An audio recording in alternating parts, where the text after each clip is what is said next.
नमस्कार प्यारे विद्यार्थियों, आपको स्वागत है मेरे YouTube चैनल SSC 2.0 में। किताबों से दोस्ती कर ली हमने, क्योंकि वक्त किसी का इंतजार नहीं करता। आज जो मेहनत कर लेता है वही कल सफल इंसान बनता है। तो चलिए आज का हमारा विषय शुरू करते हैं। पहला टॉपिक है लाइफ प्रोसेसेस एंड न्यूट्रिशन, यानी जैव प्रक्रम एवं पोषण। जी, इसमें सबसे पहले है जैव प्रक्रम। तो जैव प्रक्रम क्या है? ये वे सारी क्रियाएं हैं जिनके द्वारा जीवों का अनुरक्षण मतलब कि मेंटेनेंस होता है। और इसमें क्या क्या आता है, जैसे कि न्यूट्रिशन, रेस्पिरेशन, ट्रांसपोर्ट और एक्सक्रीशन? बिल्कुल। अब इसमें न्यूट्रिशन यानी पोषण का मतलब है पोषक तत्वों को ग्रहण कर उनका उपयोग करना। अच्छा, और ये दो तरह का होता है। पहला है ऑटोट्रॉफिक, यानी स्वपोषी। हाँ, स्वपोषी वो होते हैं जो अपना भोजन स्वयं बनाते हैं। इसके उदाहरण है हरे पौधे और शैवाल। और दूसरा है हेट्रोट्रॉफिक, मतलब परपोषी या विषमपोषी। जी, ये भोजन के लिए दूसरों पर निर्भर रहते हैं, जैसे मनुष्य और दूसरे जंतु। और पौधों में भोजन बनाने की प्रक्रिया को कहते हैं फोटोसिंथेसिस, यानी प्रकाश संश्लेषण। हाँ, इसका एक समीकरण है 6CO2 + 12H2O और फिर सनलाइट और क्लोरोफिल की उपस्थिति में बनता है C6H12O6 + 6O2 + 6H2O। तो इसके लिए रॉ मटेरियल्स क्या हुए? इसके लिए चाहिए CO2 जो वायुमंडल से मिलता है, वाटर जो जड़ से मिलता है और सनलाइट और क्लोरोफिल। अगर आप बिहार बोर्ड क्लास 10 की तैयारी कर रहे हैं तो प्लीज चैनल को सब्सक्राइब कर लो। चलिए अब अगले विषय पर आते हैं, digestive system, the processing unit, यानी पाचन तंत्र। जी, इसमें दो तरह की प्रोसेसिंग होती है। पहली है मैकेनिकल प्रोसेसिंग जो हमारे दांत करते हैं। अच्छा, दांतों के भी प्रकार हैं। पहला है इंसाइजर, मतलब कर्तनक, जो काटने वाला दांत है। हाँ, कटिंग के लिए। फिर है कैनाइन यानी भेदक जो फाड़ने वाला टीयरिंग का काम करता है। उसके बाद है प्रीमोलर, अग्र चवर्णक, चबाने के लिए। और आखिर में मोलर यानी चवर्णक जो भोजन को पीसने वाला है। तो ये तो हुई मैकेनिकल प्रोसेसिंग। अब केमिकल प्रोसेसिंग की बात करते हैं। इसमें सबसे पहले आता है स्टमक एसिड मतलब HCl। ये कीटाणुओं को मारता है और पेप्सिन एंजाइम को सक्रिय करता है। पेट में एसिड। और दूसरा है बाइल, यानी पित्त। जी, ये यकृत मतलब लिवर से स्रावित होता है। ये एक हरा क्षारीय द्रव है। इसका मुख्य कार्य है वसा का पाइसीकरण मतलब इमल्सिफिकेशन ऑफ फैट्स। और फिर हैं एंजाइम्स, यानी पाचक एंजाइम। सही। इनका काम है जटिल भोजन को सरल रूप में बदलना। अगर आप बिहार बोर्ड क्लास 10 की तैयारी कर रहे हैं तो प्लीज चैनल को सब्सक्राइब कर लो। हमारा अगला टॉपिक है रेस्पिरेशन, एनर्जी जनरेशन, श्वसन, ऊर्जा निर्माण। तो श्वसन का मतलब है ऑक्सीजन द्वारा ग्लूकोज का ऑक्सीकरण कर ऊर्जा यानी ATP का निर्माण करना। और ये दो तरह का होता है, एरोबिक और एनारोबिक। जी, वायवीय और अवायवीय। तो अगर हम देखें, ऑक्सीजन की उपस्थिति में एरोबिक होता है और अनुपस्थिति में एनारोबिक। और इनकी लोकेशन क्या होती है? एरोबिक होता है कोशिका द्रव्य और माइटोकॉन्ड्रिया में, जबकि एनारोबिक केवल कोशिका द्रव्य में होता है। ब्रेकडाउन की बात करें तो एरोबिक में पूर्ण ऑक्सीकरण होता है और एनारोबिक में आंशिक ऑक्सीकरण। और ऊर्जा, इसमें तो काफी अंतर होता होगा। हाँ, बहुत। वायवीय श्वसन में अधिक ऊर्जा बनती है, लगभग 38 ATP, और अवायवीय में बहुत कम, सिर्फ 2 ATP। इसके कुछ उदाहरण भी हैं, जैसे फिश यानी मछली में गिल्स या क्लोम से श्वसन होता है। जी, मॉस्कीटो मतलब मच्छर में ट्रैकिया से, और अर्थवर्म केचुआ अपनी त्वचा स्किन से सांस लेता है। और ह्यूमन यानी मनुष्य फेफड़ों, लंग्स का उपयोग करते हैं। अगर आप बिहार बोर्ड क्लास 10 की तैयारी कर रहे हैं तो प्लीज चैनल को सब्सक्राइब कर लो। अब बात करते हैं पौधों की। प्लांट ट्रांसपोर्ट सिस्टम, यानी पालक परिवहन। पौधों में दो मुख्य ट्रांसपोर्ट सिस्टम है। पहला है जाइलम यानी जाइलम। इसका डायरेक्शन कैसा होता है? ये केवल ऊपर की ओर अपवर्ड डायरेक्शन में काम करता है। और ये क्या ट्रांसपोर्ट करता है? जल एवं खनिज लवण मतलब वाटर और मिनरल्स। इसकी स्ट्रक्चर कैसी होती है? ये मृत कोशिकाओं डेड सेल्स से बना होता है। और इसमें फोर्स कौन सा लगता है? इसमें वाष्पोत्सर्जन खिंचाव ट्रांसपिरेशन पुल काम करता है। अच्छा, और दूसरा सिस्टम है फ्लोम यानी फ्लोएम। जी, इसका डायरेक्शन ऊपर और नीचे दोनों ओर बाय डायरेक्शनल होता है। और इसका कार्गो क्या है? ये खाद्य पदार्थ मतलब फूड को ट्रांसपोर्ट करता है। स्ट्रक्चर में भी फर्क होगा? हाँ, फ्लोएम जीवित कोशिकाओं लिविंग सेल से बना होता है। और इसमें फोर्स? इसमें ऊर्जा का उपयोग होता है, ATP का। यहाँ एक और टर्म है, ट्रांसपिरेशन, वाष्पोत्सर्जन। हाँ, इसका मतलब है पत्तियों के रंध्रों स्टोमाटा से पानी का वाष्प बनकर उड़ना। ये टेम्परेचर रेगुलेशन में भी मदद करता है। अगर आप बिहार बोर्ड क्लास 10 की तैयारी कर रहे हैं तो प्लीज चैनल को सब्सक्राइब कर लो। चलिए अब आते हैं ह्यूमन सर्कुलेशन पर, मानव परिवहन तंत्र। इसमें हम दो मुख्य पाइपलाइंस के बारे में जानेंगे, आर्टरी और वेन, मतलब धमनी और शिरा। तो इनमें क्या अंतर है? पहले फ्लो की बात करते हैं।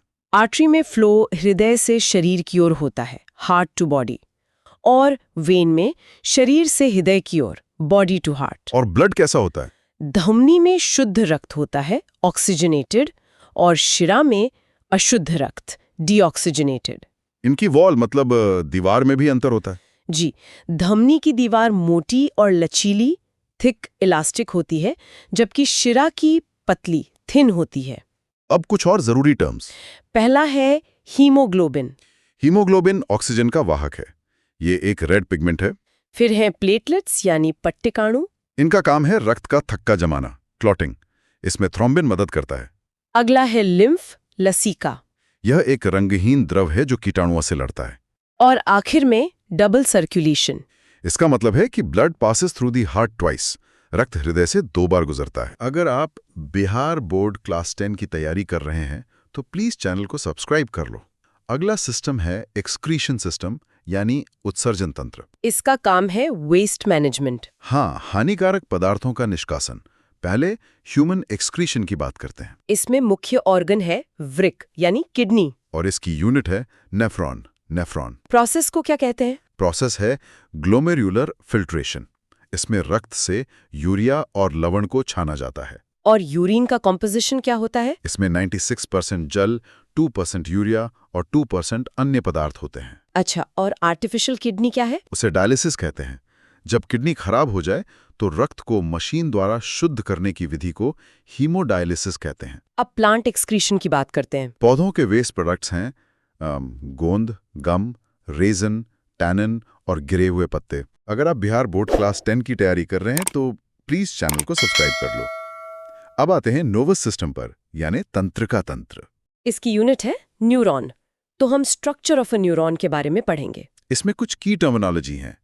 पहला है सिनैप्स। सिनैप्स जी, ये दो न्यूरॉन के बीच का खाली स्थान होता है, एक गैप। और न्यूरोट्रांसमीटर, ये रासायनिक संदेशवाहक होते हैं, केमिकल मैसेंजर। इसमें एक और कॉन्सेप्ट है, द इमरजेंसी स्टॉप, मतलब रिफ्लेक्सेस। हाँ, रिफ्लेक्स एक्शन यानी प्रतिवर्ती क्रिया। ये एक अनैच्छिक क्रिया है, इनवॉलेंट्री, जो मेरुरज्जु स्पाइनल कॉर्ड द्वारा नियंत्रित होती है। इसका कोई उदाहरण? जैसे गर्म वस्तु छूने पर हाथ का हटाना। और रिफ्लेक्स आर्क? ये उस सूचना का रास्ता है, पाथ ऑफ इम्पल्स। अगर आप बिहार बोर्ड क्लास 10 की तैयारी कर रहे हैं तो प्लीज चैनल को सब्सक्राइब कर लो। हमारा अगला विषय है केमिकल कोऑर्डिनेशन, यानी हार्मोन्स। पहले बात करते हैं प्लांट हार्मोन्स की, जिन्हें फाइटो हार्मोन्स भी कहते हैं। इसमें पहला है ऑक्सिन। ऑक्सिन जी, ये अग्रभाग में वृद्धि के लिए जिम्मेदार है, ग्रोथ एट द टिप।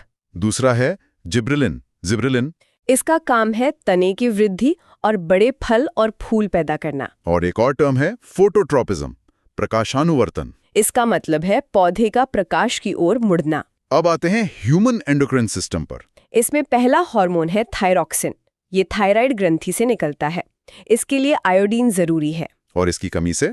इसकी डिफिशियंसी से घेंघा, गॉइटर रोग होता है। दूसरा महत्वपूर्ण हार्मोन है इंसुलिन। ये अग्न्याशय, पैनक्रियास से निकलता है। इसका फंक्शन है रक्त शर्करा, शुगर को नियंत्रण में रखना। और इसकी कमी से? डायबिटीज यानी मधुमेह होता है। और आखिर में पिट्यूटरी ग्लैंड। इसे मास्टर ग्रंथि कहते हैं क्योंकि ये दूसरी ग्रंथियों को कंट्रोल करती है। अगर आप बिहार बोर्ड क्लास 10 की तैयारी कर रहे हैं तो प्लीज चैनल को सब्सक्राइब कर लो। अब हम जनन के बारे में पढ़ेंगे। रिप्रोडक्शन, एसेक्सुअल यानी अलैंगिक जनन। इसे क्लोनिंग या कॉपिंग भी कह सकते हैं। इसमें एकल जनक, सिंगल पेरेंट द्वारा संतान की उत्पत्ति होती है। इसके कई प्रकार हैं। पहला है फिशन, खंडन। जी, इसमें बाइनरी फिशन यानी द्विखंडन अमीबा में होता है और मल्टीपल फिशन, बहुखंडन, प्लाज्मोडियम में। दूसरा प्रकार है बडिंग यानी मुकुलन। इसमें शरीर पर एक कलिका, बड निकलती है। इसके एग्जाम्पल्स हैं हाइड्रा और यीस्ट। तीसरा है रीजेनरेशन, पुनरुद्भवन। मतलब कटे हुए भाग से नया जीव बन जाना।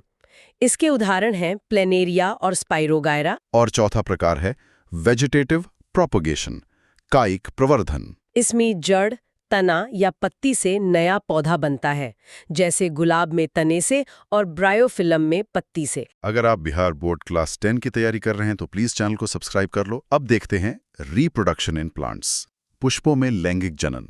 इसमें एक मेल पार्ट होता है और एक फीमेल पार्ट। मेल पार्ट को क्या कहते हैं? पुंकेसर, स्टेमन, जिससे परागकण पोलन बनते हैं। और फीमेल पार्ट? स्त्री केसर, पिस्टल, जिसमें अंडाशय ओवरी होता है। और पॉलिनेशन, परागण क्या है? परागकण का वर्तिकाग्र स्टिग्मा तक पहुंचना ही परागण है। ये भी दो तरह का होता है, सेल्फ पॉलिनेशन मतलब स्वपरागण, ये सेम फ्लावर या प्लांट में होता है। और क्रॉस पॉलिनेशन, पर परागण, ये डिफरेंट प्लांट में होता है, इससे बेटर वेरिएशन आता है। और इसका आउटकम है फर्टिलाइजेशन, निषेचन। हाँ, जिसके बाद ओवरी, अंडाशय फल में बदल जाता है और ओव्यूल, बीजांड, बीज में। अगर आप बिहार बोर्ड क्लास 10 की तैयारी कर रहे हैं तो प्लीज चैनल को सब्सक्राइब कर लो। अगला विषय है ह्यूमन रिप्रोडक्शन एंड हेल्थ, मानव जनन एवं स्वास्थ्य। पहले फीमेल रिप्रोडक्टिव साइकिल के बारे में कुछ टर्म्स हैं। पहला है प्लासेंटा, अपरा। ये क्या होता है? ये वो नाल है जो माँ के रक्त से भ्रूण को पोषण और श्वसन प्रदान करती है। और मेंस्ट्रुएशन, ऋतुस्राव। निषेचन न होने पर गर्भाशय की दीवार का टूटकर रक्त के रूप में बाहर आना। अब बात करते हैं रिप्रोडक्टिव हेल्थ की। जी, इसमें आता है कॉन्ट्रासेप्शन यानी गर्भ निरोधक। इसका पर्पस है जनसंख्या नियंत्रण और स्वास्थ्य। इसके मेथड्स क्या हैं? Pills, condoms, copper T. और एसटीडीज, यौन संचारित रोग। इसमें वायरल रोग है एड्स, जो HIV से होता है, और बैक्टीरियल है सिफिलिस और गोनोरेया। अगर आप बिहार बोर्ड क्लास 10 की तैयारी कर रहे हैं तो प्लीज चैनल को सब्सक्राइब कर लो। अब आते हैं हेरिडिटी एंड जेनेटिक्स पर, यानी आनुवंशिकता। पहले कुछ डेफिनेशंस देख लेते हैं। हेरिडिटी का मतलब है गुणों का एक पीढ़ी से दूसरी पीढ़ी में जाना। और जीनोटाइप, जीन प्रारूप।